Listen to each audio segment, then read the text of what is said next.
ब्रेकनंतर थेट जाऊयात, खासदार सुनील तटकरे बोलतात. मनोगत आम्ही ऐकून घेऊ. त्यांच्या मतदारसंघातली स्थिती, लोकसभेच्या एकंदरीत निवडणूक या साऱ्याच्या दृष्टिकोनातून आज आम्ही त्या ठिकाणी चर्चा करणार आहोत. आणि कुठल्याही परिस्थितीमध्ये आगामी येणाऱ्या विधानसभेच्या निवडणुकीमध्ये अतिशय आक्रमकपणाने उत्तम संघटन त्या ठिकाणी करत महायुतीच्या माध्यमातून आम्ही जे काही सामोरं जाणार आहोत त्याही संदर्भामध्ये आज आम्ही त्या ठिकाणी थोडीफार चर्चा केलेली आहे. बैठकीत अशी काही मागणी करण्यात आलेली की घटक पक्षांनी भेटून मंत्रिमंडळाचा विस्तार लवकर केला पाहिजे, जेणेकरून ही परिस्थिती सुधारता येईल, अशी काही मागणी झाली का? तशी चर्चा आज या ठिकाणी काही झालेली नाही. कारण या संदर्भामध्ये माननीय मुख्यमंत्री, दोन्ही उपमुख्यमंत्री एकत्रितपणाने बसून त्या संदर्भातला निर्णय घेऊ शकतील.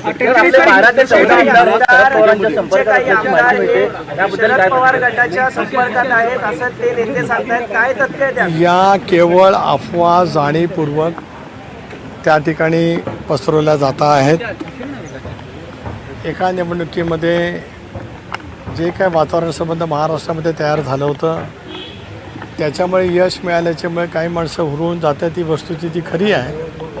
परंतु निवडणुकीच्या कालावधीमध्ये सुद्धा कोणी फेक व्हिडिओ तयार केले, कशा पद्धतीने कुठल्या वेळेला कुठल्या लोकसभा मतदारसंघामध्ये ते प्रसारित केले, या साऱ्याची माहिती आमच्याकडे नक्कीच त्या ठिकाणी आहे. राष्ट्रवादी काँग्रेस पक्षाचे सगळे आमदार एकसंघ ठामपणाने दादांच्या नेतृत्वावरती विश्वास ठेवून आहेत.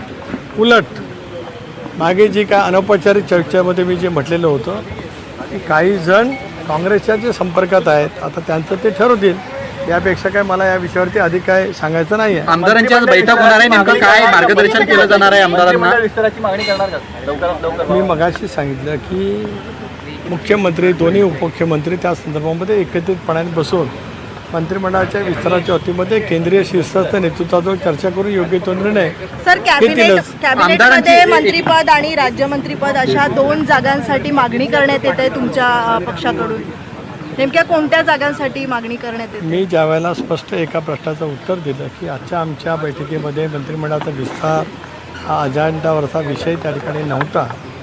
मंत्रिमंडळाच्या विस्ताराच्या संदर्भामध्ये मुख्यमंत्री, दोन्ही उपमुख्यमंत्री केंद्रीय नेतृत्वाच्या जवळ बसून योग्य वेळेला योग्य तो निर्णय त्या ठिकाणी घेतील.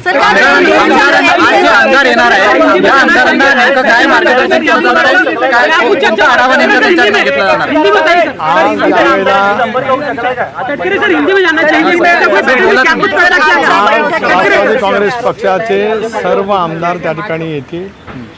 एक दोघे जण बाहेर आहेत, जसे आज आमचे झिरवाळ साहेब त्या ठिकाणी बाहेर होते, त्याच्यामुळे ते त्या ठिकाणी आज उपस्थित राहू शकले नाहीत.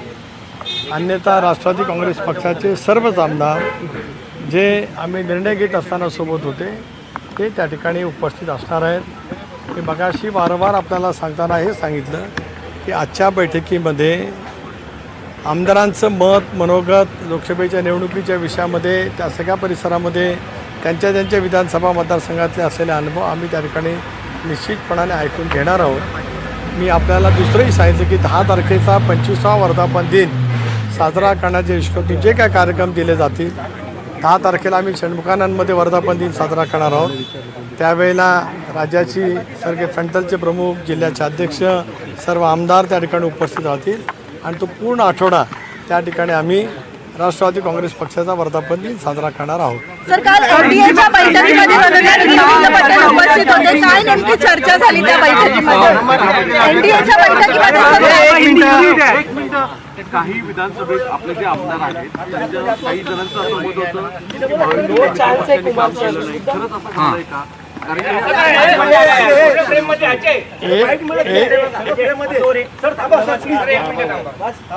एक मुद्दा असा आहे की आज आम्ही कोर ग्रुपमध्ये सगळ्या लोकसभा मतदारसंघाचा आढावा त्या ठिकाणी घेतला. सगळ्या म्हणजे 48.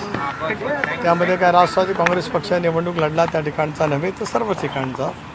आणि त्याचबरोबर ती ज्या वेळेला विधानसभा सदस्य, विधान परिषद सदस्य यांची संध्याकाळची बैठक होईल त्यावेळेला सुद्धा त्यांच्याकडून त्या विषयाच्या वतीमध्ये त्यांचं मत काय, एकंदरीत अनुभव त्या सगळ्या मतदारसंघामध्ये लोकसभेची निवडणूक महायुती म्हणून लढवत असताना आला, त्या सर्वाचा आम्ही त्या ठिकाणी आढावा घेणार आहोत.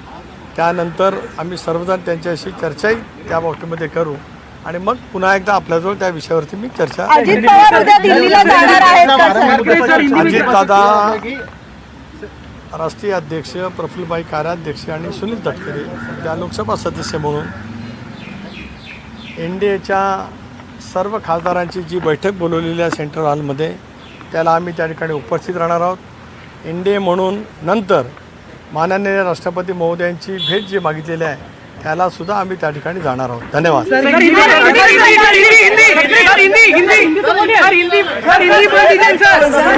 जातात अशी टीका सुनील तटकरे यांनी केलेली आहे. माध्यमांशी संवाद साधताना त्यांनी ही टीका केली आहे. सगळ्या मतदारसंघाचा आढावा घेण्यात आलेला आहे.